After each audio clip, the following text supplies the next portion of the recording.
Hey everyone, welcome to Zealots. I'm Forrest. I'm Major. No answer from Matt. Well, that means that's not Matt on the other line. That is Robbie. Yes. Welcome back, everyone. Welcome back to Zealots. How's everyone doing? What a week! You already started it. Yeah. Yes, Rob. But yeah, this was a great week of television. I felt. What do you want to talk about today, Forrest? Well, I think we should probably start off with Obi-Wan Kenobi.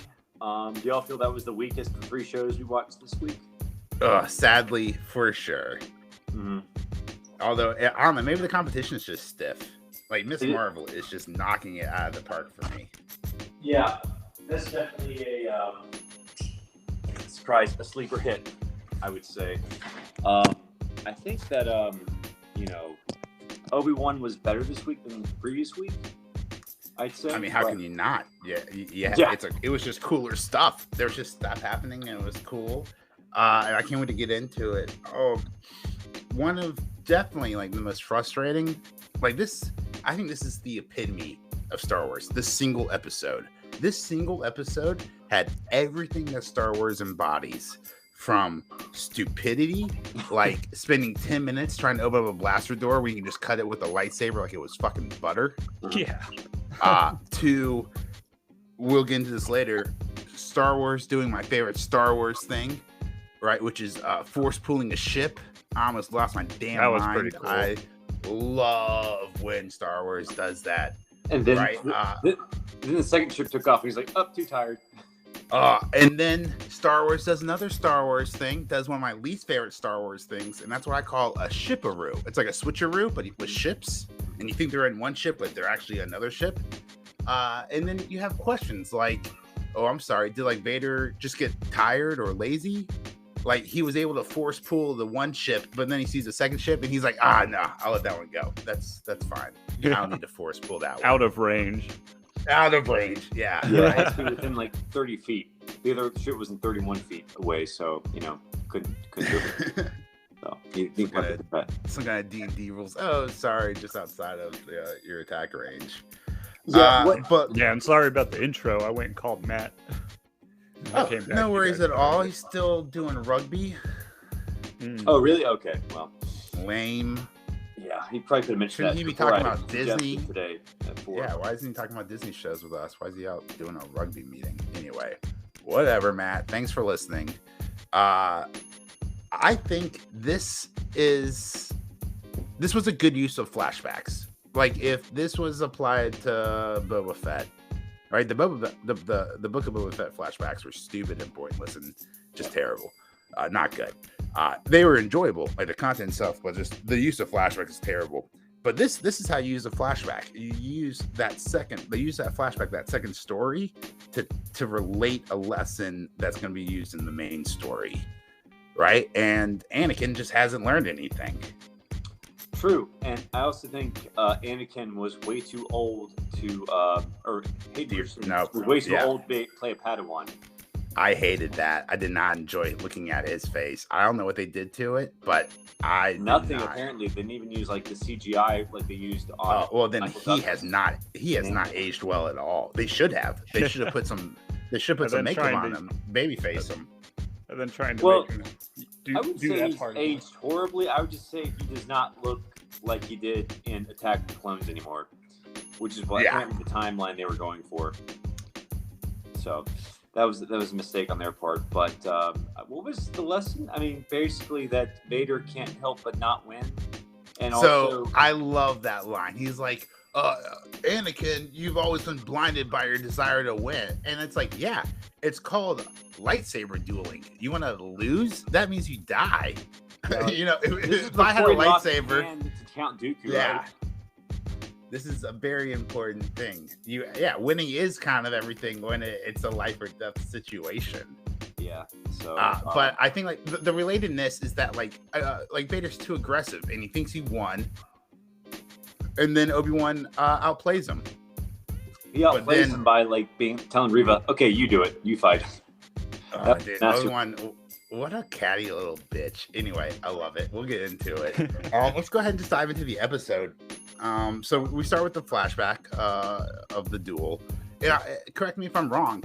I think that's the same outdoor terrace that we opened the series on with the younglings and the training during Order 66.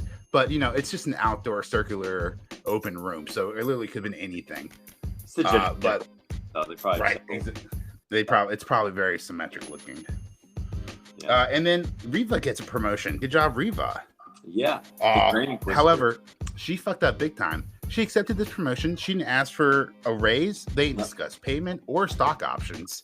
She just takes the promotion and gets the pen, right? And clearly at this point, the real Grand Inquisitor has recovered and informed Vader what's happened. So this, the Sith is nothing but a bunch of backstabbers. I'd like to remind Major that, remember, the Empire or the Republic wiped out the Banking Guild during the Clone Wars.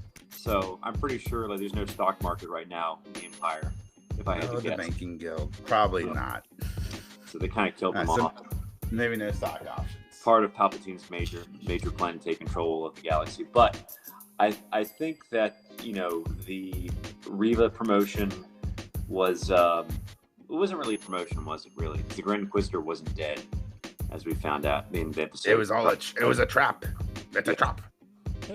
She was really the bland Inquisitor, if we had to, put a name on it. But it was a faux promotion. She was in power for 10 minutes. Yeah. Right? She launched a successful invasion, captured Obi-Wan Kenobi. I don't know. I feel like she had a really good reign as Grand Inquisitor. And then suddenly decides to turn.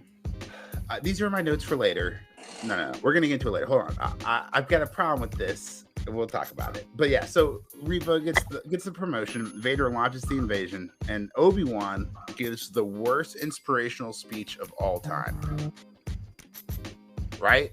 Yes. Obi-Wan Kenobi is just so beaten up and just really just dead in the water in this series. And he gives this awful inspirational speech to these refugees, and they need to hold back time. Right? This is all right, let the little girl fix the hangar door. You trust me, I trust her. But also, guys, Vader's coming. The Imperial Army's right at your literal doorstep. I think it's time to start going outside the box. Maybe you trust that kid to go into the vent. Yeah, and also, right? if the Empire is surrounding them, why can't they just block the door they have to get through to escape? Right. After they have resources. Instead, yeah, right. Yeah, they had enough resources. They could just park that ship on top of the hangar bay. Yeah. They could have parked Vader's giant ass ship on top of the hangar bay, and then their ships could get out. Yes, okay, we're screwed. Guess we gotta negotiate or surrender. Probably surrender. So. Yeah, and they do negotiate. Reva and Obi-Wan do a little chit chat through a 12-inch door. Yeah, whisper through the glass door. Use the Force, you guys. Kind of bugged me a little bit. Yeah. Right. I mean, Reva can read minds. Just have be a Force conversation. That would have been cool. Yeah. Whisper on both sides. Yeah, but we finally found out Reva's backstory, which we all, I think, figured out. We all kind of knew. Yeah, we all knew, but it's good to someone to say it out loud. Mm-hmm. And of course, how dumb is she? Of course. They know who she is. Do they not have DNA or blood testing in a galaxy far, far away? They have records of the younglings that didn't. Right, yeah. The younglings have to get tested for midichlorians, and you don't think she got tested on the dark side of life, and that didn't come up in the database somewhere. It was the same people testing her, just rebranding. I'm sure, I don't know. I'm not too well read on the Inquisitors from the Clone Wars series, but I'd imagine if they're all Force sensitive, that at some point a lot of them were younglings. Younglings. Jedi, indoctrinated. When they talk about how she was from the trash, you came from the trash, you're the least among us. It's because she was a youngling. The others were Padawans, knights, temple guards, just other Force users who were fed up with the Jedi. Yeah, there was a, I don't know about the other ones. In Grand Inquisitor, I don't know if he was a former Jedi or if the other dude with the guy who looks like Raiden from Mortal Kombat. That hat, Oh yeah, great hat. No idea. Like a lot of their backstories have been fleshed out, like in the comics and the Clone Wars and the Rebels, like all the extended lore. Like I don't think we've met all of them. Yeah, like we honest, like from Return of the Jedi, like Jabba's sidekick has a 20-page Wikipedia page online. So they've been in Star Wars for like a second. They have a long ass bio. So I mean that's how Quinlan Vos got. What time it is? Got a whole. Oh, it's I don't know. I have no idea. Can you give me? It's 420. Oh, it is 420. Nice. 420, dude. 420. Don't forget to like this video if you like 420 references. Yeah, we're here. And it's probably not video. It's probably an audio format. Thanks for listening. We appreciate you guys. Yeah. So, Tip, what did you think of Obi-Wan Kenobi this week?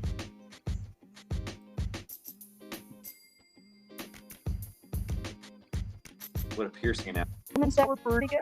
And I believe that finally Obi-Wan Kenobi isn't like some like weak little like. I mean, come on, like it was.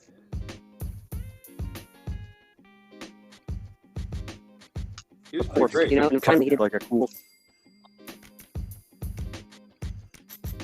Yeah, what did you think of Reva's betrayal of Vader? They were losing you. I mean, it was 1,000 times better than Kylo Ren betraying Snoke. Yes, I think. I think we all saw it coming, but I guess her master plan was to get Vader alone, so she could kill him. Yeah, and that just seemed like a very thin plan. Well, first of all, I want to talk before that. I want to talk about the who's named Tala. Tala sacrificing herself. Like that was completely pointless. You could have thrown the bomb at any time. Anytime. Why not? So, like, why not lightsaber the door? Right? So this is what I was talking about, like, with dumb stuff in Star Wars. And they also shot a door and the door closed. That's one of my favorite things in Star Wars. You can also shoot a door panel to open the door. Basically just does the opposite. Basically does whatever you want it to do. If whatever the plot needs. Yeah, whatever the and I love it. I think it's corny and it's great. Star Wars, there is a lot of corny things in Star Wars. Okay? Star Wars is like the corny nerd saga. Yeah, I think Would you agree? there was... Yeah, I mean, that was a corny idea that she had sacrificed herself for no reason. Like, she could, like, just thrown the bomb and, like, gone through the door with Obi-Wan. It seemed I like how she's the only one who, like, took a hit. Like, there was a bunch of rebels in there, and there's, like, 1,000 stormtroopers outside shooting, and... No, like, 3 rebels died. There was, like, 3 deaths, man. Were there 3? Okay, well, there's, like... Yeah, I saw, like, 2 or 3 people die. I did not. I went back and rewatched it, but only like the first like 30 seconds through it, because then I got distracted with my ADHD. Like, I am tired of having more of an emotional connection with the robot dying than a human being. Yeah, they made that kind of sad. Right? And I love that robot. Which is bull crap. It's a freaking robot. Protecting but her. Yeah. And then, Taika Waititi played that IG-77 on The Mandalorian Season 1. He sacrificed himself. And then he had that good robot in Solo. Dude, they're trying to breed empathy in the populace for when AI comes around and we're living amongst robots. I mean, post-biological consciousness. I have tons we're all gonna, I have tons of empathy to the computer. So my question is why? I always say thank you to my Alexa. Yeah, that's just good manners. One day. Yeah. That's just one day. Yeah. Wouldn't that be great when the uprising comes? They're like, you were polite to your personal assistant. You can live. Yeah. We will only extract your blood for nutrition or power source. Obi-Wan Kenobi is a general, right? I know you guys aren't well versed in the 14,000 seasons of Clone Wars, but he is General Kenobi, right? Why don't you, like, instead of just like, oh, we'll have some people like hold off the stormtroopers while you guys fall back, why doesn't everyone fall back to that hallway that's conveniently, I don't know, the width of a lightsaber, right? Like, the only reason the Spartans and the 300 quote unquote won against the Persian army was because they went to a choke point where the numbers didn't matter. Like, this is like fighting 101. I don't know why they didn't do that here. I mean, I know why. It's a TV show. Well, the galaxy where the 300 battle took place is far, far away. That's probably why they didn't have that history available to them. Probably. Oh, that's a good point. That's a very good point. So Leia is looking for this red circuit breaker. Yep. Very frustrating scene because like we get it, like the tension and stuff, and she's looking for it, but there's like unnecessary tension, right? Like I get that as a writer you need to add tension to this scene, but you also need to just write better tension into the scene, because when we go back 5 minutes later, we find out that these red circuit breakers she's looking for is like 3 inches off camera below her. Yeah, and I also thought like when she like deprogrammed her robot to be not evil, that was very anticlimactic. I think it was like there was really like no conflict or build up with that. It's like she just grabbed the robot, took off the the evil microchip that was on it, and then like boom, it's good again. So that could have been a little bit more. Easy. I was expecting like a little. Well, they're pretty stupid to allow the Empire to track them. I mean, very true. It's like the robot is about to slow her down and start fighting back to not move the wires or some little thing like that. Well, let's talk about the best part of this episode was Reva versus Darth Vader, even though it was very, very much a one-sided battle. But you're not bringing him to me. I'm bringing him to you. What a great line. Oh, yeah. But, like, literally, they were surrounded by hundreds of stormtroopers, and they were openly talking about a coup.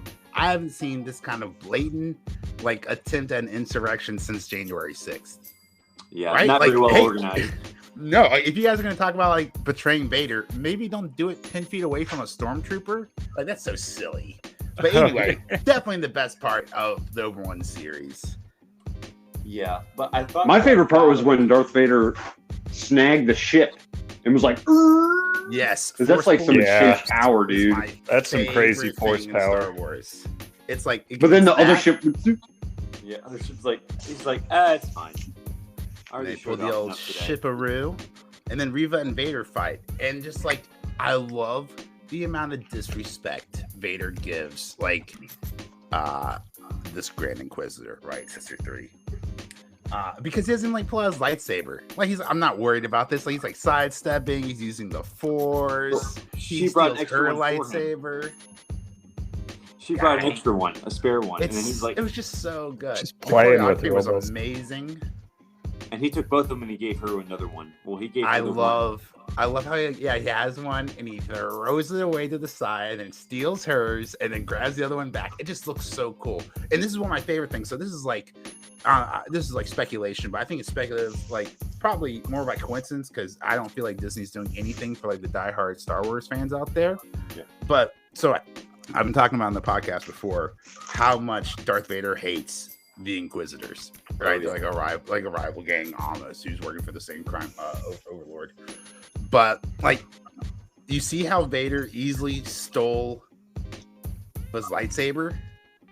Like that's there's a very common thing you learn like as a Jedi or a Force user, right? I think it's called like Force Shield or something like that. I wish Matt was here. But it basically is something you do in battle so someone can't force yank your damn lightsaber in the middle of a battle. And like I love how Vader just hasn't taught his people that technique at all. So he can like instantly beat them in any battle. You can't give away all the secrets. He just hasn't taught them very well. They're just not very good Force users. Yeah, and that's on purpose. Yeah. So were y'all happy when the real Grand Inquisitor showed up? Yeah. I mean, I've seen Star Wars Rebels, so like I knew it wasn't ever an issue. And I also watched late night television, and the actor was on like one of them, talking about how he got stabbed in one of his stomachs. So like it wasn't a reveal at all. But I'm glad he's back. He should be a fun character. I think he's gonna be a fun character. Hopefully they don't bring him back just to kill him again in the next episode. Hopefully he shows up in like Ashoka or like another Star Wars property, so he has like an actual like hopefully he has some longevity in the Star Wars universe and he's not just brought back to be killed off again next episode. Yeah, no, I think he dies in like Rebels, so like I think he's got a long life ahead of him. Very good to hear. Okay, so the final thing that happened this episode was I guess Reva found out about Luke because Bail Organa spilled the beans on everything in that recorded message. Oh my gosh, Bale, so bad. All right, so this is the epitome of like why I hate Star Wars, why everyone hates Star Wars, like why Star Wars fans hate Star Wars, and let me tell you why. So let me paint the picture for you. You've got Anakin, you got Darth Vader, aka Anakin, and the Grand Inquisitor, right? So, quick background story on them. Anakin was left to die by Obi-Wan.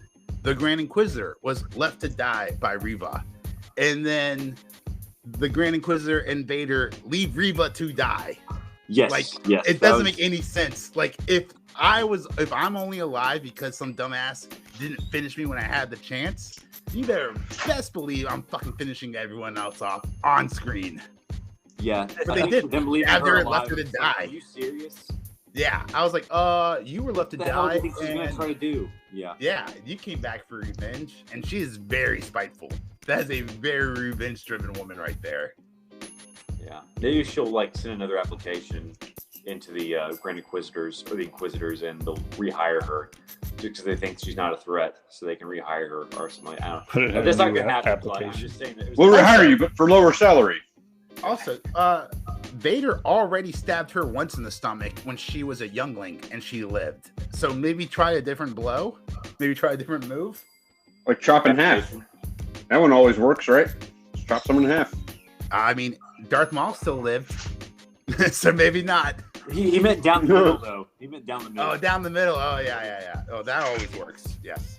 Yeah, gotta go for the head. So, so what do you think? Final predictions? What is going to happen in this last episode? I'm guessing Reva's going to try to kidnap Luke, or at least take out her revenge on Luke. Obviously, she's going to fail, but I think that she's going to go after Luke. There's going to be some sort of showdown on Tatooine, maybe? I don't know. Another confrontation between Obi-Wan and Vader, obviously. What's this guy's name? Kushmal Natal, the guy from Eternals. Come on, Nanjiali. Yes. You all happy he came back this episode? He's a weird character. I'm glad he's grown there. On me. I like him. I love him as an actor. His character's weird. Yeah, me too. It's poorly written, but like maybe it kind of matches him. Yeah, maybe they can work. Maybe they can turn him into something. I mean, I would like a rogue too. It was like the exact same character he played in Eternals, just like a goofball. But I don't know. Did you know he actually gets mentioned in Miss Marvel? Not to get ahead, we're not quite there yet. But the actor, because he's a Bollywood actor in the MCU, so his character actually gets mentioned. Anyway, go on. Fun stuff. Whatever all the major parts of this episode. Yep. I mean, that's pretty much it. Are you satisfied with this? Do you want? Wait, did they put that guy in just to sell stuff to India? Yep. Well, no, I think it's a phenomenal actor. Well, the other chick was Indian too, or the Tala chick. She was like South Asian, I think, or at least half South Asian. But I don't think they did it to appeal to the South Asian market. I think just because she was in Game of Thrones. Hey, she was really good. I really liked her. I didn't like her character in Game of Thrones, and I was at that point in my life where if I didn't like the character, I didn't like the actor. Yeah, that Joffrey guy was a piece of shit. Hope he dies. I'm kidding. I think he gets like a lot of hate mail still these days. Oh my gosh! I think he retired from acting because he got so much hate. Yeah, I would too. I mean, geez, like we're gonna hear about it in like 20 years, and also terrible about the things we said online, tweeting, like just like, oh, I hope Joffrey dies. They were just actors. They're just like doing a role. Yeah, but I didn't say I wanted the actor to die. I wanted the character to die. Like, and that I think is signs of amazing acting. Like when you're such a good actor that like enthralls like the public audience. Like that's what theater actors want, right? Maybe not Will Smith to come on stage and slap you over a funny joke, but. Oh, that's pretty funny. What do you think? What do you think, Rob? Do you want a second season? Yeah, I'd still watch it. Well, yeah, I'd probably put Obi-Wan and Maul reunite or like have their showdown. We see that in Clone Wars. But I mean, obviously Obi-Wan's not going to die. Vader's not going to die. No one's going to die. I guess when you know the outcome already. In the show are, but why would you write this story? Like, I understand making Obi-Wan Kenobi. I understand capitalism. I understand making money. And I understand wanting to give fans like this amazing story. But like, here's my thing. It's just don't involve Luke and Leia. Like, why do you have to try to? Why does that have to get so messy? Just take him off world. Yeah, or even Vader, because the idea that that was establishing A New Hope was that they had not seen each other since Revenge of the Sith. So I'm not sure if they had to reunite in this show. It would have made way more sense to either bring back Darth Maul or introduce another villain for Obi-Wan to overcome, or just the Inquisitors by themselves. You know, that would have made a lot more sense. Like here's my Disney pitch. You ready for this? Here's my pitch to Disney. Have him go off-world, do something completely new and different, and then bam! Now you've got 3 to 4 more shows you can watch, or you can write from that. Just create new IP, expand the lore, expand the universe. I agree. Well, let's move on to Miss Marvel then, because I mean, I guess we already had the segue with Kingo. I guess we might talk about that more in depth. So, what'd y'all think of episode 2 of Miss Marvel? Better or worse than the last episode? I haven't seen it. Not as fun, but just as great. I give it a 9 out of 10. I loved every second of it. Yeah, you can see where she actually like has her powers in the entire episode. She's trying to figure them out and train with them a little bit. Basically, yeah. Are you reconstructing a car, Tip? Like no. Doing dishes or something on fire? I'm not doing dishes. I'm trying to avoid the. Well, all right. So what are you doing? Well, hey, if you're listening to the podcast, tweet at us. What do you think Tip is doing in the background? Hey, I'm a multitasker. Well, could you not do that? Can muting yourself be one of those tasks? Is that a cat? There is a cat. Oh, okay. I thought your kids were grown by this point. Anyway, back to Miss Oh, Marvel. the cat is sniffing at a sandwich. Okay. So, Miss Marvel's learning her new powers. Wait, I'm sorry. Tip, did you give your cat a sandwich? Was it a tuna sandwich at least? Okay. So, okay, so she also like falls for this dude named Kamran? Yeah, Kamran. Who I think was a villain in the comics. I guess we'll see if he's a villain in this. We all get the vibe that he might be a bad guy. But I feel like it's gonna be like a love interest. Like he's gonna be like an anti-hero. I feel like more than like an outright villain. I feel like the mom might be a villain, but I feel like the love, we might have a little Kylo Ren, Rey love story going on here. Well, yeah, I just know in the comics like he was also hit by the Terrigen Mists and he got like bioluminescence powers or whatever. So right. But I had the feeling the only reason he's talking to Kamala and the only reason like he's going to high school in Jersey City is to get close to her because he saw her with the bracelet on YouTube, whatever. He went that bangle, and then his parents, and then they moved over there. I think that's 100% what happened. So his mom is like trying to get the bangle for herself. I guess we also learned a lot about Pakistani culture or Pakistani history, just the fact that Bangladesh and Pakistan broke off from India because of what was it again? Prohibition. It's not apartheid. See, this is partition.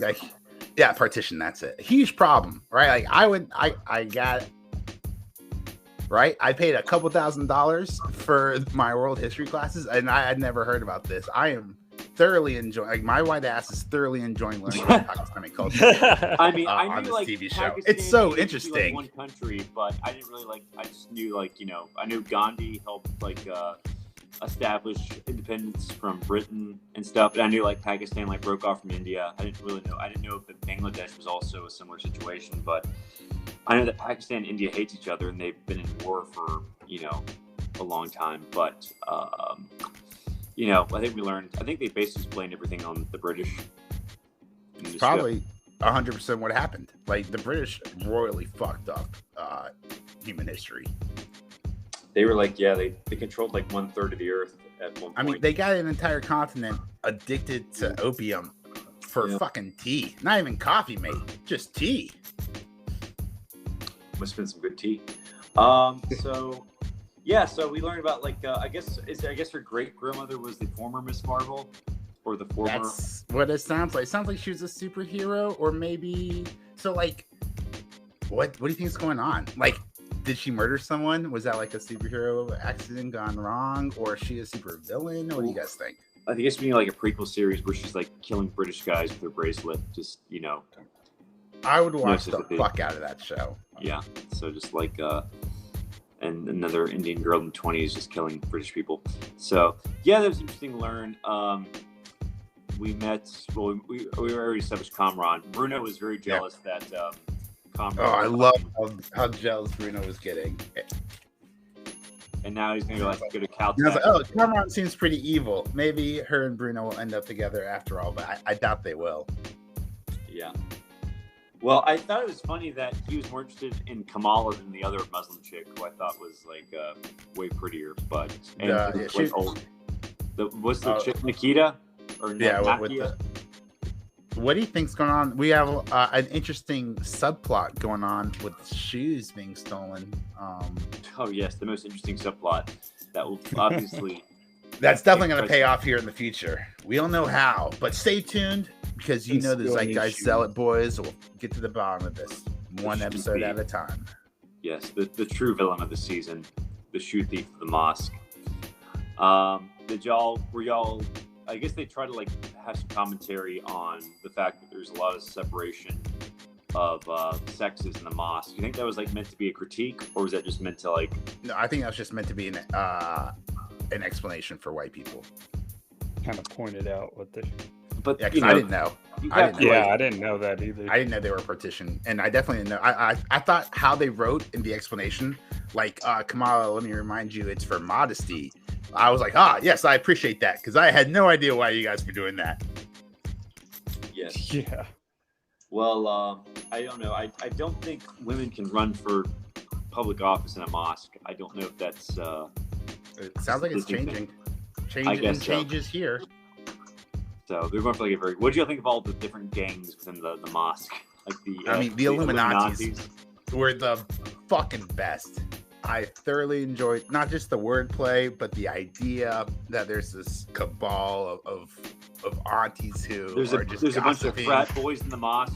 I loved all the cliques. Like that was just like church. That was just like my church growing up. Like like the cool kids, like the nerds, and like we didn't have Instagram back then, but I mean you had like that group of like self-absorbed people.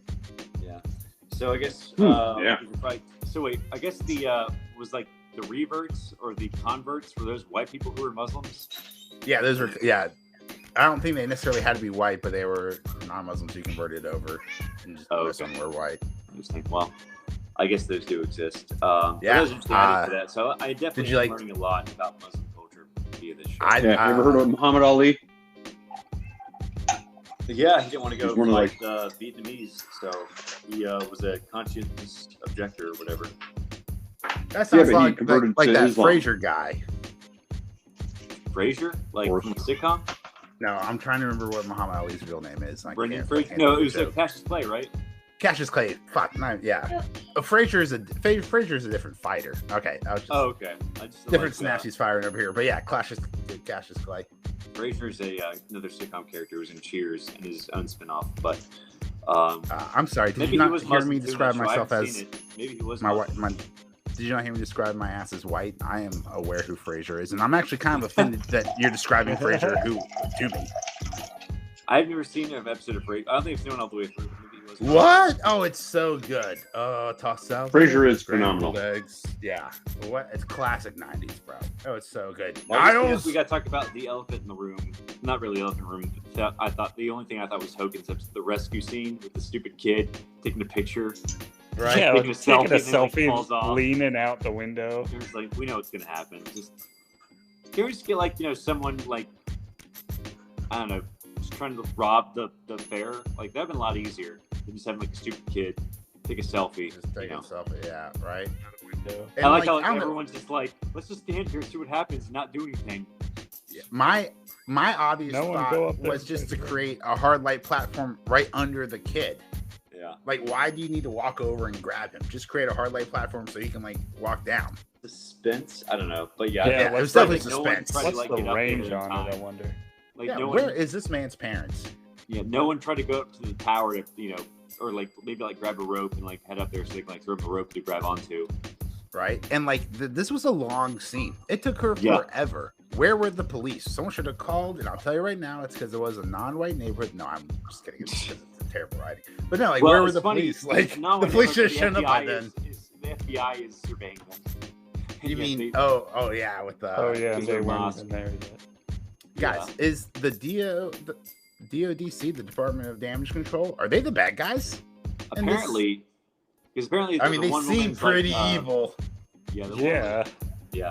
Well, I think I was like, guys, tone it down. The real bad guys, but I guess they're going to be like another antagonistic. Yeah. What did he suddenly ask her when he was like, acting all nice? Like how? Yeah, he's like, "Are you Zoe from like Instagram?" And then we love the low-calorie popcorn. A crazy question at her. I can't remember what he said. Yeah, it was like we all have like to hurt you or something. Or? So it was. Yeah, so I don't know if the main villains. Hopefully, Kamran, because he's like an actual villain with powers in the comic. But there's like another character called like Red Dagger, who I think is going to appear in the next episode. He's like another like vigilante. Ooh. So maybe he's like the real love interest, and Kamran's the bad guy trying to get her bracelet. Hey, so. you guys help me out here. Maybe you guys can't because we all went to the same high school. It would be nice to have a more diverse like sample size here. But maybe times have changed. Maybe I'm just getting old. But back in my day, there is no way in hell a redhead would be the coolest girl in school or the most popular girl in school. Well, she's like the only white girl in that school too, it seems. Oh, terrible. New York, so diverse. I love it. No, redheads can be popular. I mean, they can be popular, but like the most popular, like I don't know. It's just it's against TV cliches. Everyone knows like the blonde chick is like the popular. She's like really weird eyebrows too, like drawn on. Anyway, but I don't know. I don't know. Like, Flash Thompson doesn't seem Flash Thompson doesn't seem cool either. So maybe high school's changing. Maybe high school's changing. The show, which is basically what Zoe is. She's the Flash Thompson for Kamala. So, but I don't know. I mean, her character. She's like she had a party. You know, they were only at the party for like 2 minutes before they had to leave. Right. And then Kamran jumped in the pool, and then like Kamala then the cop came. Sploosh. Yeah, she went sploosh, and everybody scattered. Nothing happened. And then he's like, "Come with me in my Porsche, or my Maserati," and they all went to the Maserati. How about her lying, saying it's her cousin? It's their cousin or something. Wouldn't her brother know who their family members are? When the family shows up. Wait, but doesn't it actually turn out to be her cousin?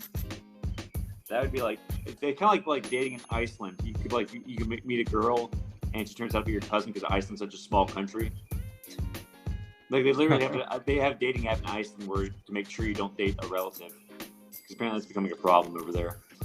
So really? Yeah, so maybe I don't know. I thought it was like a really weird. Like, wouldn't her brother know who their cousins are? I don't know. So anyway. I don't know. I think he's being polite. If it's a huge family, like I'm gonna be honest, I went to a family reunion on my mom's side, and there were probably 30 to 40 people I've never met before. Okay.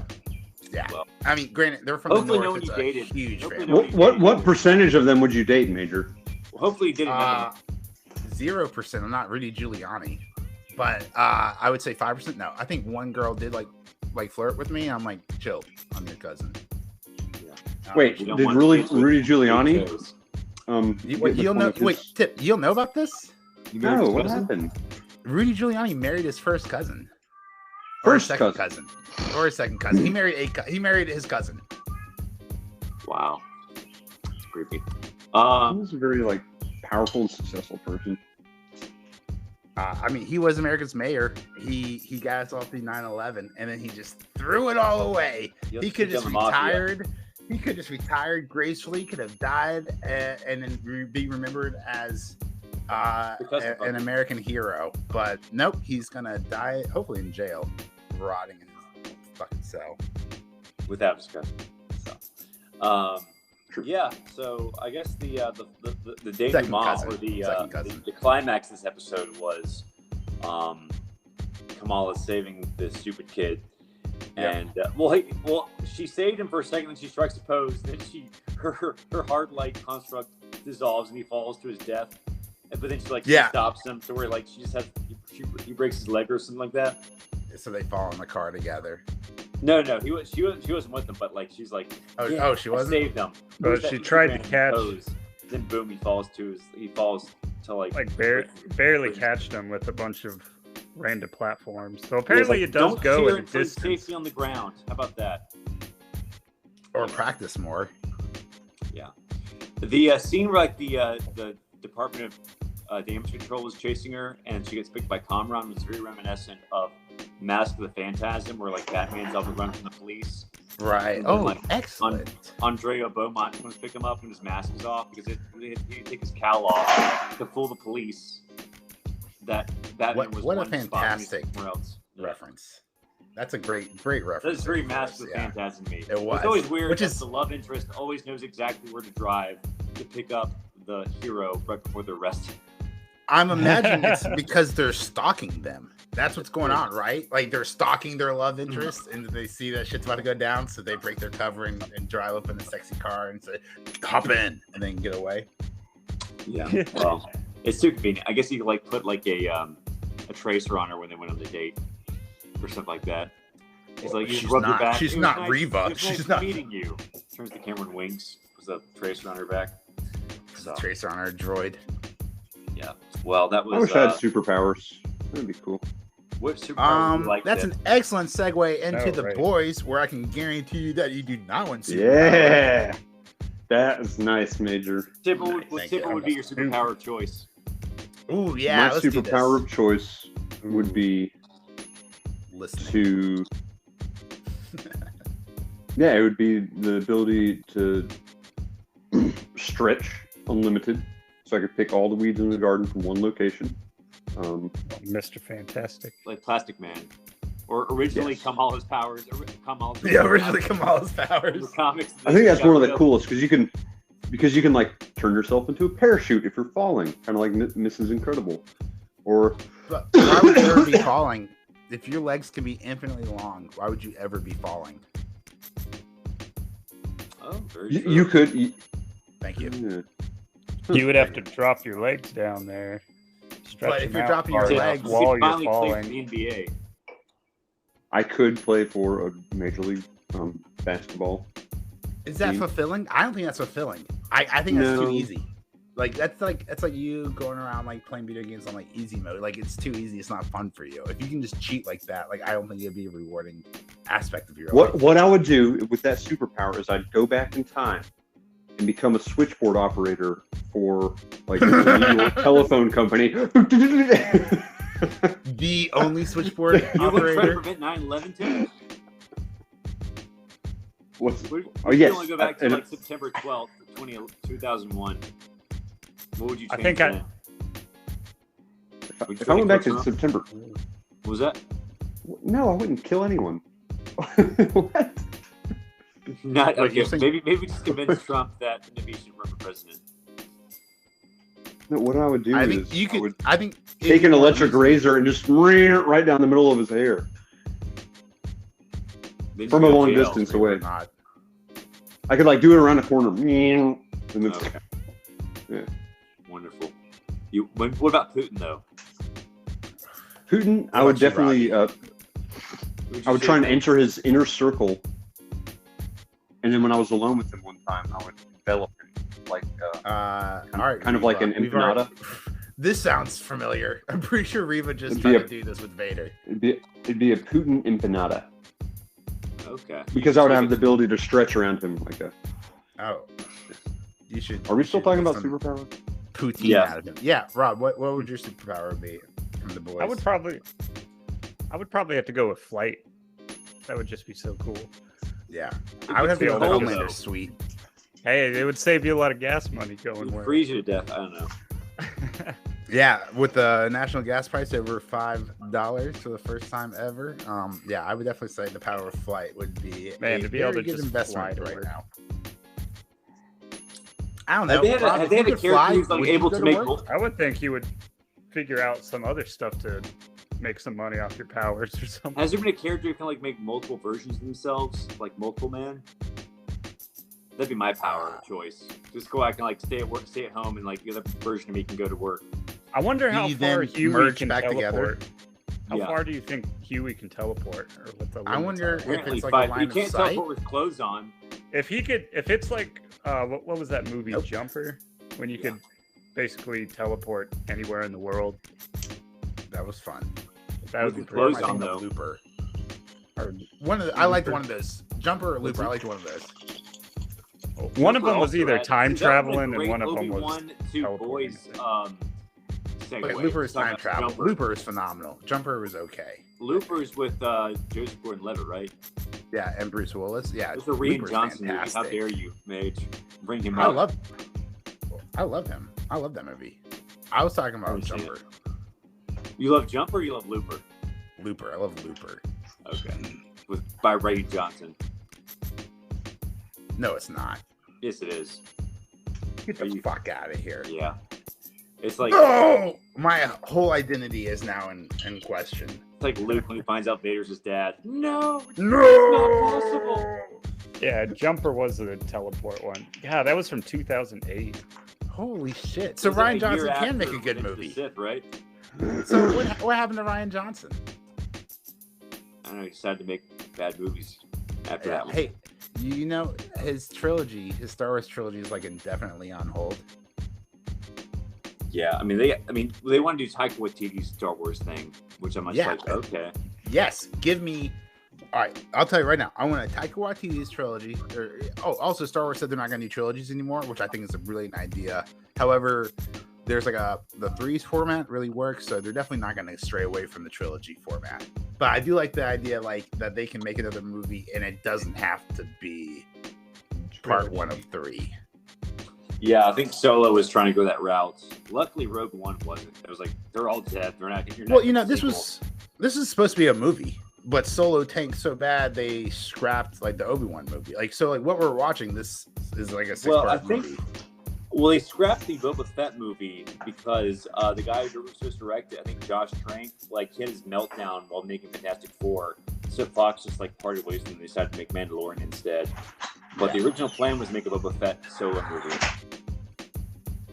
So The Boys. I would love a Taika Waititi Star Wars IP, like a movie, right?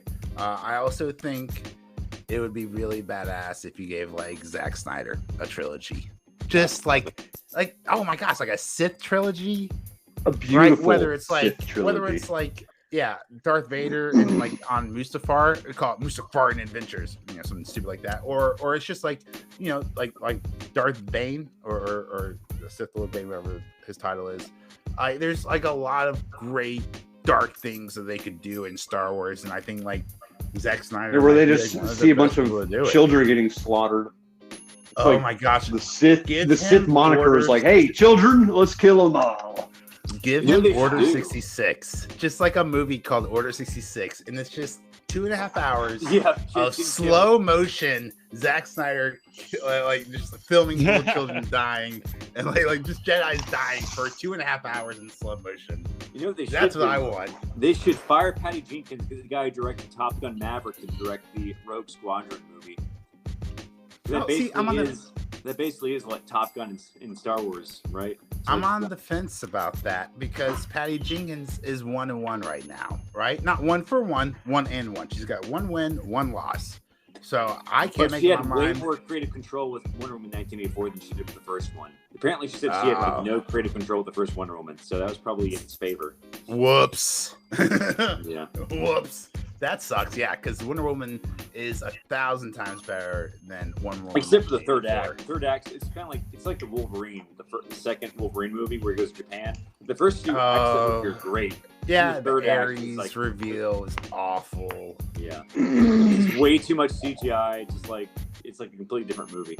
But yeah, let's get back to The Boys. So, I think the biggest surprise here was Kamiko speaking. Yeah.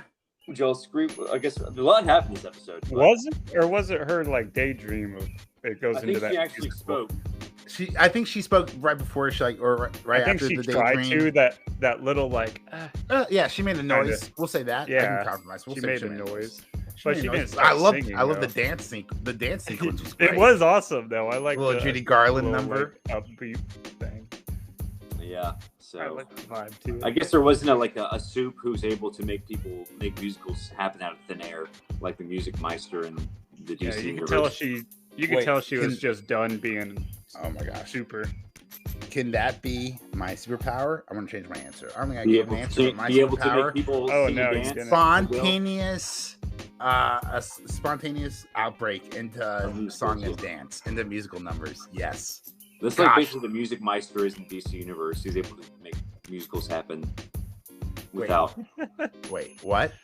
There's would a be music a called fun Music hour, Meister. though. I think Does that's he ever his go up best against power. Batman?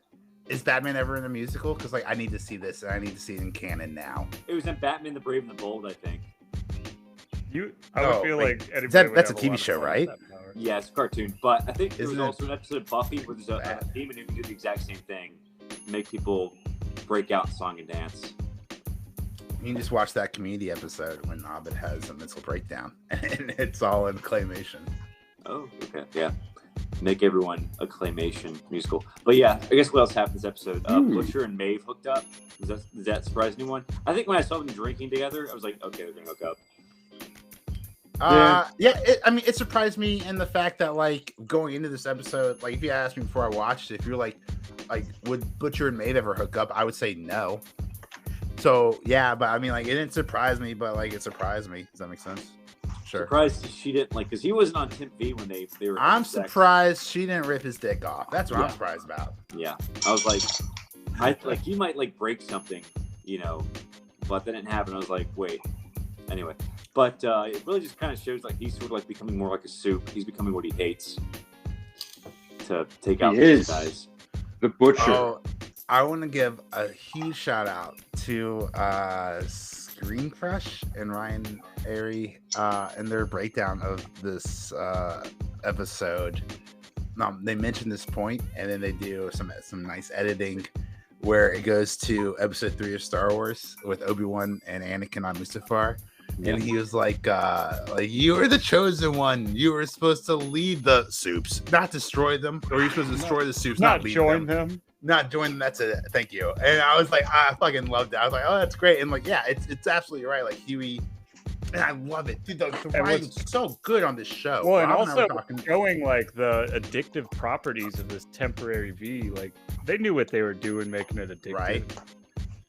Well, yeah. I mean, like, so, like, because like they said, they're a pharmaceutical company, not a superhero company, right? And like, how, like, when you're dosing out, when you're given that much power, like, that's addictive by itself. You don't need to add any extra like narcotics or nicotine, any kind of like addictive substance, because that power is the addictive part of it. Oh, you can see the mental struggle in Huey about that second dose. Yeah, I like because he said he wasn't gonna do it, but like he just hesitated. He totally did. Oh, he wanted to so bad. Yeah, he's got some good reasons. Like Homelander almost split him in half, right? And like he just wants to protect his girl. If they're gonna do this, like, what's gonna give you the best shot of doing it? Yeah, a shot of V. That's what's going to give you the best shot. Now, here's my thing. Well, it's funny. Like, they don't even, like, really need the Temp V anyway because they're hiring Soldier Boy to take out Homelander. So, like, they came and fight Homelander, but they're hiring this other dude to do it. So they could have, like, just not taken Temp V to begin with and just, like, convince Soldier Boy, hey, we need you to, you're the lesser of two evils. We need you to take out Homelander. Even though I think what they're going to go for, like, Soldier Boy is just as bad as Homelander. So they get rid of, like... he's way worse. Oh, when Soldier Boy's coming back into New York for the first time in like however many years, and he sees like that gay couple like holding hands or whatever, or arm in arm, and he just like gives that look, and it's just like, oh yeah, like this guy. Yeah, which is a little weird because he was alive in the 60s, 70s, and 80s in New York City, so he probably saw like a lot of gay couples. So I guess he was like, it's just the homophobia. Yeah, he wasn't like, what are those two guys doing? He wasn't like, what is homosexuality? He was just like, ew, gay. And he knew the legend who basically was like banging Marlon Brando anyway. So were y'all happy to see Paul Reiser from Stranger Things? Yeah. Oh yeah. I have to say, this is like the only thing I liked how they changed so in the comics, the legend is like their informant, their insider, but he's like this ex-Vought guy, company man who used to like he was the comic book writer. He wrote all these fantastical stories for all these superheroes. Yeah. Right? But he knew like all the dirt. And now instead of being a comic book writer, he's a movie executive. Yep. Yeah. Well, yeah, I mean it's like you know, it's sort of like he's like an agent. So he's like well, in the comic books he's like I think like he and Maeve had a kid actually. And it was like Blarney Cock who he killed in the first issue or the first arc. But I guess they're probably going to go that route. But, I was like, who are they going to get to play the legend? I was like, it's got to be someone big. And it was like, oh, the guy from Stranger Things. Interesting. So, good that Paul Reiser's getting work these days. Not that he wasn't, but, you know. It's kind of like he and like Giancarlo Esposito, who was Stan Edgar. Yeah. Like, it's like they've been getting like all the good shows like Stranger Things. He blew up. He was so good on The Mandalorian. He just got every bad, or no, not The Mandalorian, Breaking Bad. Yeah. Like, he just got like every bad guy role ever, just like super ominous. Like, and he's amazing. Well, yeah. I want more Carlos Esposito. I was gonna try to make a pun, and then I just failed completely. He's really scary. Yeah. So what else have this episode? I gotta tell you, as a stock man, when Homelander gets asked about Ibata, and just fucking panics and freezes, in the boardroom, like I loved that moment, and I was like, yeah, fuck you, Homelander, like this is so much harder than you think. You're so stupid. Like, you can tell he has no idea what they're talking about. None. He just wants power, but he doesn't know what to do with it. But wait, time out. He's Homelander, so he has like a super, he can learn things very rapidly. So remember when Moon Knight, Starlight there. She's like, oh, and then he says, oh, we have to handle all these things. It's almost as if he's already like learned about that because he is. Oh, he knows like super. Apparently, he's super intelligent. Like, marketing really well. He doesn't really understand like finance that well, but he knows like his public image. He knows like publicity and like he knows that aspect of the job really well, but not like the finance. We've all seen those Intuit TurboTax commercials, and it's like, I'm an expert carpenter. I'm the best at what I do, but I have no idea how to run a business. It's like that kind of thing. Like Homelander's great at being Homelander, but he has no idea about like profit margins or whatever. Yeah, he knows how to be a celebrity, just not how to be a business. Yeah, I would want to be like, if I was Homelander, if I could fly, I would not want to be trapped in a boardroom. I would want to fly around. I would want to delegate. I would want to delegate this to a competent person so I can go be Homelander. But so Soldier Boy, he's in New York, and he flips out and he kills 19 people, right? Yep. I love that, like, while like they're in like, the co-partners or whatever, they're all talking about it. Like, none of them talk about like finding the bad guy, right? It's all like damage control, but no one's like, oh, I should go find like the supervillain who just blew up and killed 19 people. Homelander's like, oh, damage control, not fighting actual supervillains. So it really just shows that is how he knows how he's switched from stories to the media. He's gone from being a superhero to being like a corporate to being a CEO. Yeah. I guess we got to talk about the best cameo of the season with Seth Rogen having a online chat with Crimson Countess. Oh yeah, dude, hilarious. That was funny. I like how he was like panicking, but he couldn't stop. We something like, what's going on? Yeah, he's like, he's like, where'd you go? Oh yeah. Yeah, I wonder if he was like playing himself in that, or just like a random. So he was in season 1 as a director of like a black noir film, or he's done superhero films before. He's a director in Hollywood. We got to talk about black noir this episode. Oh yeah, at the very the last second. Oh no. Yeah. I guess he's very loyal to Homelander, or like he just. Well, I guess he. Or just whoever's controlling Bot. He works for bots. Whoever's in charge, he works for them. I guess it's Homelander. So Blackmore, I don't think he's loyal to Homelander. He's just loyal to Bot. So is he invulnerable? Is Black Noir like invulnerable to damage? Well, apparently Black Noir is not a clone of Homelander like he is in the comics. He's like just a black dude who like was horribly disfigured. Yeah, they haven't really revealed all his powers, but I did hear an very interesting skilled. theory for us that that's not the same Black Noir as the one in the flashback, which is why he never takes his face off or his mask off. Well, apparently like a nut. Well, what about when he? What about that one episode where they gave him the peanut and they lifted his mask up? Yeah. Oh yeah. I have to go back. That's a There good could be point. One Black Noir because they're all wearing a mask. Sort of like I mean, sort of like Cloning Ghostface and exists. Scream. Like there's like several people who are like Ghostface. It's not just one person behind a mask, but they're like posing as one person. So maybe they're doing like touche. No, I'm sure it's the same guy, same Black Noir. So you think there's only one Black Noir? You think there could be like multiple Black Noirs just because the mask? No, I don't think there's multiple ones in this. Okay.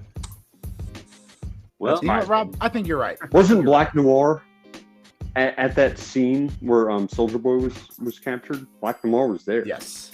Yep. Yeah. So like apparently they all sold. But him he out, was or I like guess- burned, right? Yeah, his face was pretty messed up. The thought. So the canon in this is like, hey, you know, And this the guy was funny like thing here. was like, why is my mask cap? Why does my face have to be covered? And he's like, well, the demographics in the South don't really want like a black hero, so. And then his face gets blown up and he's like, hand me that mask. Yeah. Phenomenal writing. Again, cannot stress this enough. Oh, also, I just wanted to give a little shout out to myself. I was tweeting one of my favorite podcasts and telling them that they should check out Guardians of Justice on Netflix. And I got a big old heart from the director and creator. So that's pretty cool. And I got Legend of Justice. Oh, Nice. Yeah. See, so that if you're on Twitter, you fun. can get like some attention from the people who are actually in the Like it's really cool. I've interacted with like Ken Jeong before on Community. Like they're like that was like, really cool. It was also hell annoying. I got like it was like definitely my number one like ever most like responded to or interacted with like message or whatever. But I almost had to get like a new email address. I was getting so many like You notifications. should have been like, thanks, Ken. Would you want to read my script? Silence. 6 seasons in a movie, and guess who's got that movie for you, Ken? Major, you'd be great in a movie. Oh, thanks, buddy. Maybe Forrest will write one. I'd cast Major. I've written two. Well, I've done Exactly. it. Yeah, the first one's good enough. You don't need to write another one. That's my philosophy. So What do you say? If the Forrest first one's bad. good enough, you don't have to write another one. exactly, that's my philosophy. Writing's hard.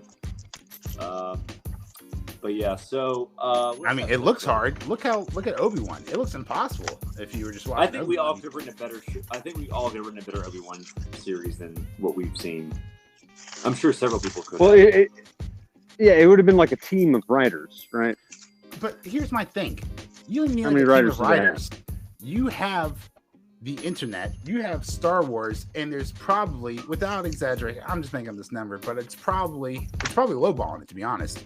I don't know, 1 million plus fan fictions out there, and you're telling me you can't fucking find one of those that are better than this script? Like, I know that there's at least 10, I don't know for sure, but I'm sure there's at least 10,000 fan fiction copies of what is Obi-Wan doing between episodes 3 and 4. I guarantee you. Like, there was a long time period. Like, definitely someone. Hey, wrote Major, that you shit. never know. Maybe they did. Maybe. Well, they should have looked. They should have looked at better What's ones. the greatest inspiration of all Star Wars? Reddit. Yeah, Google Reddit top, fan fiction, and then 10 instead of top, 18,000. I think I would just had Obi-Wan go to the edge of the galaxy, meet the Yuuzhan Vong, like, get the fuck out of here. I'm staying on Tatooine. And then, that would have been fun. I'm not gonna fight anymore. So they need to introduce those characters at some point. Here's my thing. Like, we're on the last episode of Obi-Wan. Reva's going to Tatooine. Why?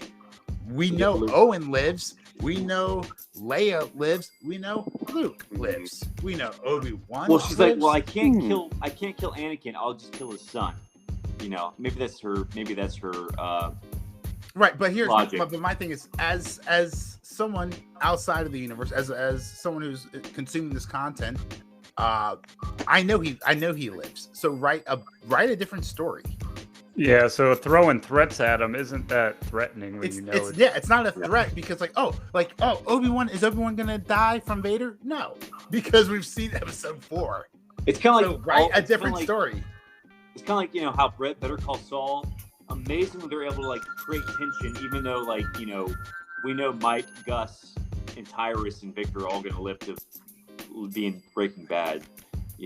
And Saul too. So it's that's a good point. It's really hard to action packed what happens because we know they're all going to live. We already know the end game. So, but yeah, I don't know. So back to you introduce characters that we don't know if they're going to live, and then you make us care exactly. About That was why Better Call Saul is the most interesting because Kim, Howard, Nacho, new Lalo, characters. Yeah, because you don't know what's going to happen to them. I mean. We're probably gonna die, but we don't know that.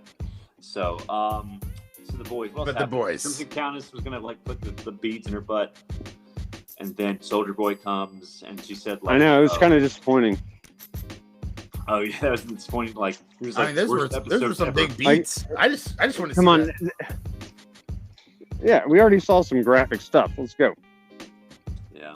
Well, so basically, maybe if you're tied up and you're worried this guy's gonna kill you, maybe don't tell him you hate him.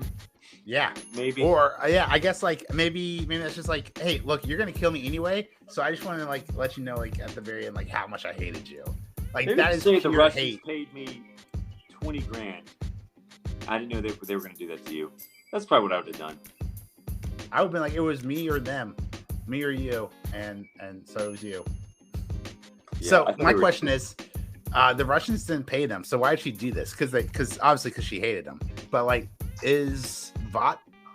was Stan Edgar a part of this conspiracy for the Russians to take Soldier Boy, or were the Russians reaching out on their own? I don't know. I'm wondering if he's gonna go after Stan Edgar next, or Blackmore, or because I think everyone else died, right? Well, I think Swatto died. The twins, I think, lived. And then, who else was on the team in Payback? It was Mindstorm or something like that. So. I don't think. Hey guys, hold on. There's something we've been missing, and I've been kind of thinking about it this whole time, since we've been talking about Soldier Boy. Remember how when? And that's cranking Kimiko, that. Well, yeah. Kimiko was hit by his chest beam. She lost her powers. Oh, right. Right. And she almost died. Right. So she lost her powers, which means putting Soldier Boy against Homelander is the weapon.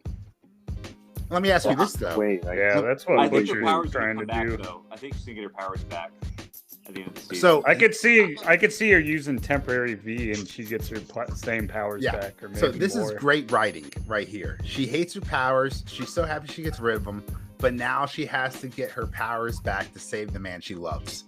That's what we call textbook excellent writing. I do like that writing. Yeah, it's great. It's phenomenal. It's juicy. She hates being a super, and she hate the I like how they showed I like how they showed how happy she was, and she's well, I think we all know Soldier Boy is going to lose to Homelander, but wouldn't it be great if Homelander lost his powers all next season? He's just a regular man.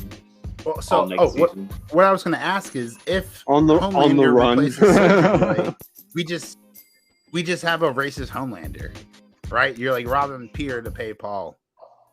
Strangely, they're not as racist as Stormfront, though. I'll give Homelander credit for that. He's just not as racist as Stormfront.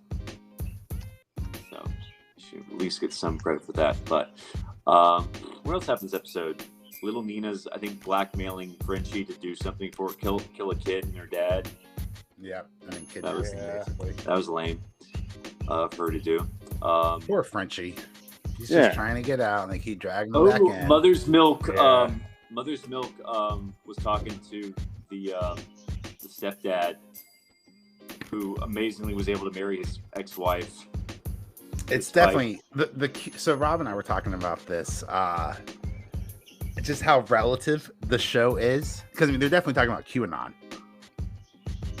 the links to the show like are subtle, but also like very obvious. Yeah. Like you know what's happening. It's very cool. I appreciate that. Yeah. Right? Well, it's like Dude, they straight out call out freaking Lindsey Graham. There was no subtlety. Right, yeah. Yeah. Graham. Oh yeah, he's a gooch licker.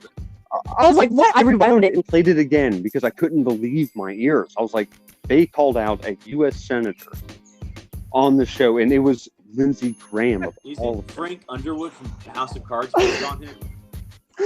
I think so. I don't Except know. the sexuality, because Lindsey Graham is. I mean, it's no one's business. Well, his name's Lindsay, but besides that, well, that's low-hanging fruit. No, his views are fucked up. Fuck Lindsey They Graham. called him gooch licker, dude. I thought they said cooch liquor. I thought they said cooch liquor. No, gooch. Well, I thought the only I rewound it and listened to it.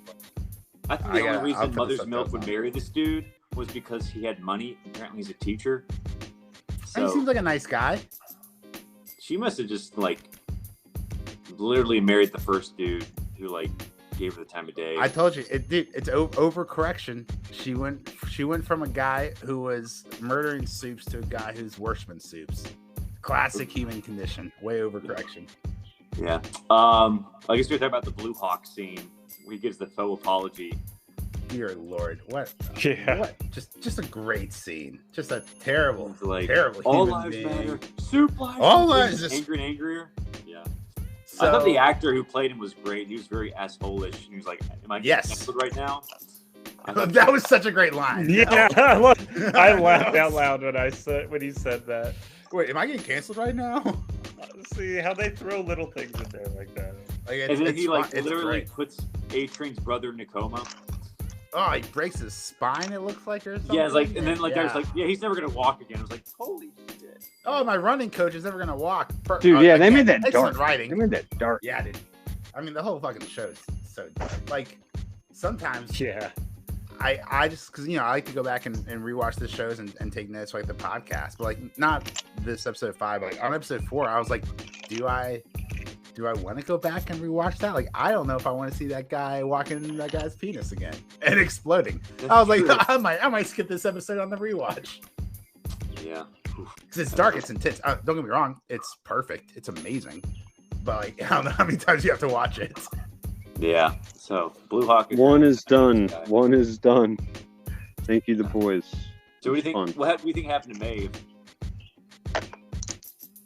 I Maybe don't know. dead, You can't kill her off camera. You can't. I mean, No, I she's think not it's dead, but no. I think it's she's too just- soon.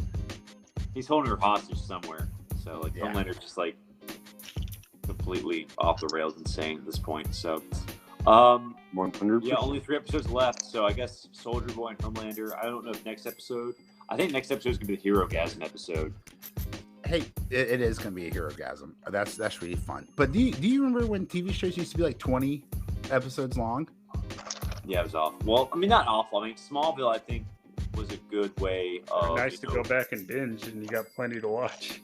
Yeah, I think. Right? Smallville, I'm saying, the thing is, you have to have a lot of standalone episodes that have nothing to do with the main plot of the season, and or better 3 or 4 writing. I episodes. think that was the lazy answer. You could do something like 24. You could find a story that's compelling over 24 episodes, and that's what goes on. Well, 24 was the first 12 episodes were you're looking after this terrorist, then episode 13 is it's really this terrorist who's the mastermind. So it's really Oh, two is things it? in one. Yeah. So it's just 12 hours. The first 12 3 hours seasons twice. was no, they're looking after this bad guy, but no, it was really this bad guy. So it's they had to do 2 seasons of one. I think the Flash last season did that too. It was blood work with the bad guy, but no, it was really Mirror Mistress or Mirror Master was the bad guy. So I am so glad they're putting the Flash out of its misery. I love the show. I watch it, but God, What do you mean the out last of its seasons misery? were I was so into it in bad. there. I was into the early Because, seasons, it's gotten but so I tried bad. to watch it. I tried to watch a new you got one. to and do it another just- season, so it hasn't been canceled yet. So But that's the last season. is it? Yeah, Okay. yeah, it's the last. I'll take your season. word for it. I mean, it should have been Wait, is it about a flasher? yeah, the Yes. Flash. He's just runs around with his thing hanging out, and no one can see it, so he gets away with it. Sort of like Moon Knight. He goes around mooning people, but it's a frontward thing. So Yeah, I don't know. I haven't seen The Flash. I think I watched the first 2 seasons. I think I started season 3, but never got past that. So the first episode, but I don't know. I heard it doesn't get any better than after the first season. So, yeah, he just runs fast. That's it. I mean, that's the joke about the Flash. He just can run fast. Yeah, which is now he can like throw lightning and create like lightning, Speed Force lightsabers. Oh, like last season, like he and Reverse Flash and Godspeed are having like a 3-way Jedi battle with. So so he can move his hand really fast. If he just like shakes his hand up and down, like shaking a cocktail mixer, or That's true. I guess if he can't make it superhero biz, you can just do that. Basically, yeah. And then he can like generate a ball of electricity.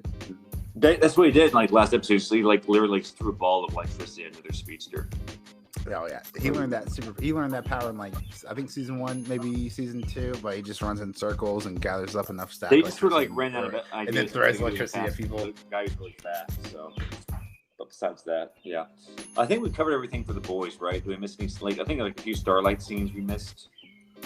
I hope they make it. Like, I understand like the process of writing and telling a story, and like the love interest has to break up or whatever. But like, gosh, don't do it. I hope they fucking make it. I hope he and Starlight make it through this season.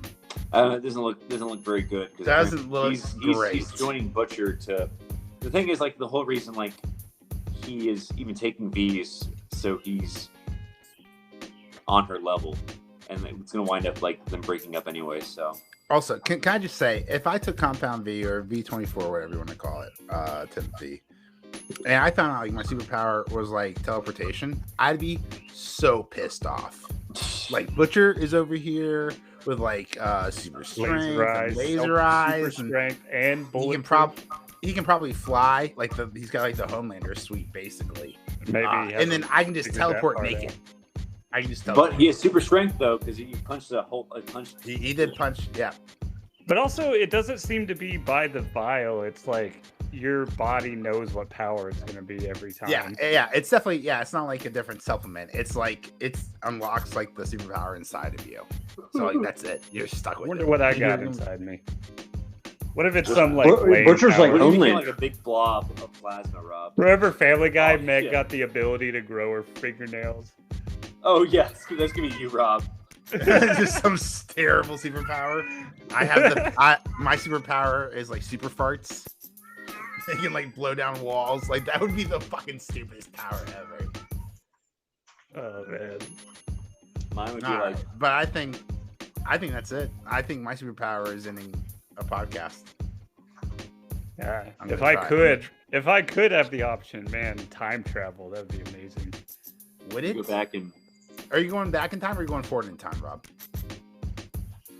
Oh man, if it makes me money, maybe back in time. I think you got to start going back in time. Wow, Robbie.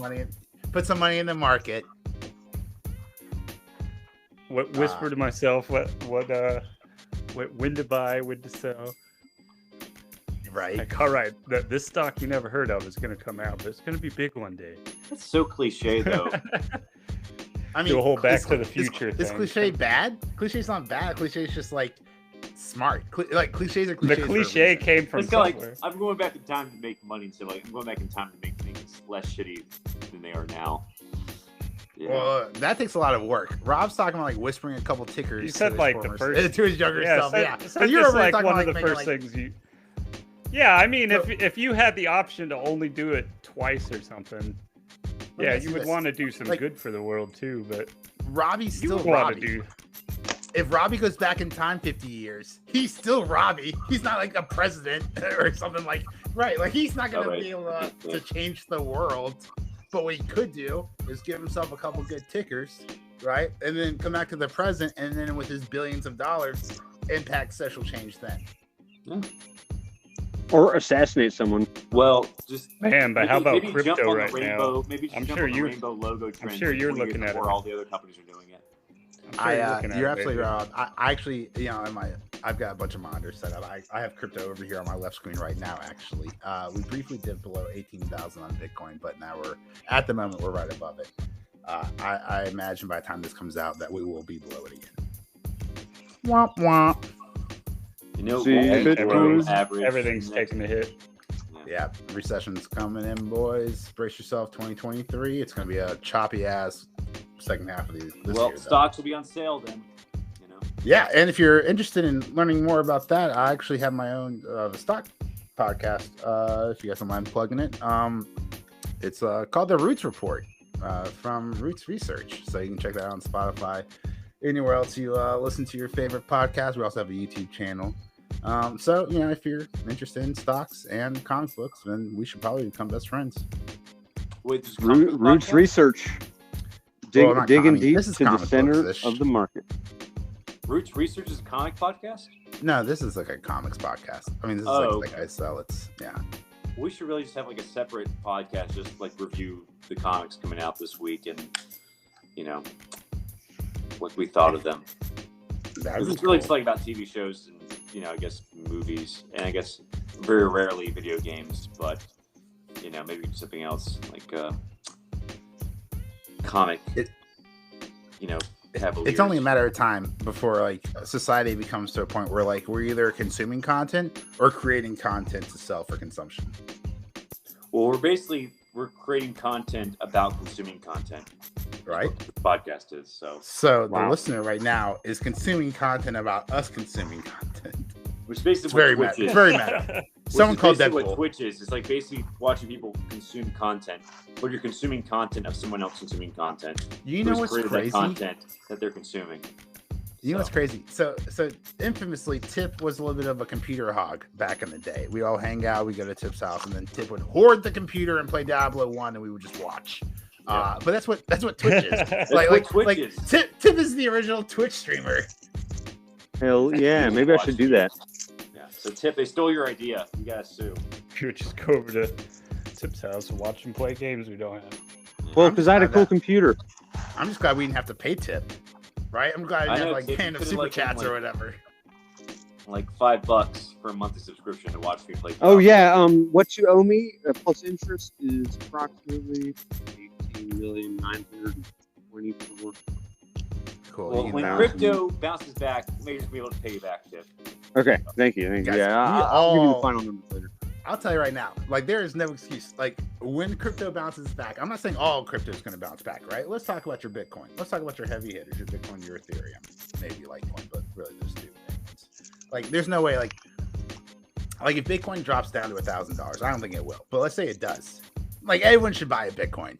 Everyone should have a Bitcoin in their account. Like there's no reason. I heard a great argument. Like there's no reason crypto shouldn't be 1% of your investment portfolio. 1%. Everyone can afford to lose 1%, or everyone should be able to afford to lose 1% of their investment portfolio.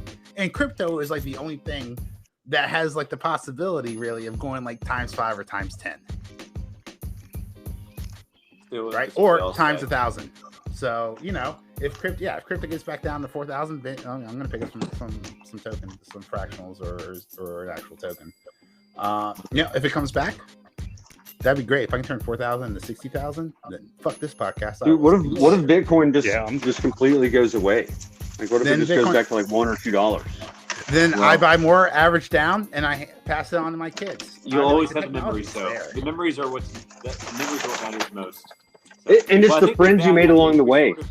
Exhausted all points of conversation. I might have to pause my miners because they're barely making up for the power. Oh wow. Oh, I didn't even think about that. I'm gonna check my stats too. Well, I guess. But thank you, everyone, for listening. Yes, I mean this is like a tease on the amazing information you get on the Roots Report. That's right. So, yeah, a little Susan. Yeah. Just a piece of the Roots Research. I think we basically covered everything. We would love to hear what y'all have to think about, the boys, Obi-Wan, Miss Marvel this week. Maybe do you want to plug our social media? Yeah, absolutely. Please tell us what you think. Miss Marvel, I mean, is this like the best thing that Disney's put out in a long, long time? Like maybe Infinity War, maybe Endgame, maybe Shang-Chi. I did love me some Shang-Chi. Wow, Major, that's high praise. I am, for a TV show that's not directed towards me, I am thoroughly digging this show. As a loyal Star Wars fan, I am hating Obi-Wan, as all good Star Wars fans should. Hate's a strong word. But let's know what you think. Tweet us at Zealot Podcast on Twitter, or come join the conversation. You can find the link to the Discord. It'll be in the description below here. And check out the old back catalog. Sure, you've probably seen those shows, but you haven't heard our terrible opinions on those shows. So check them out. They're pretty funny. I agree. Well, I'm Forrest. I'm Major. I'm Robbie. And I'm Tip. And we will see you next time. Thanks for listening. Bye, guys. Although we won't actually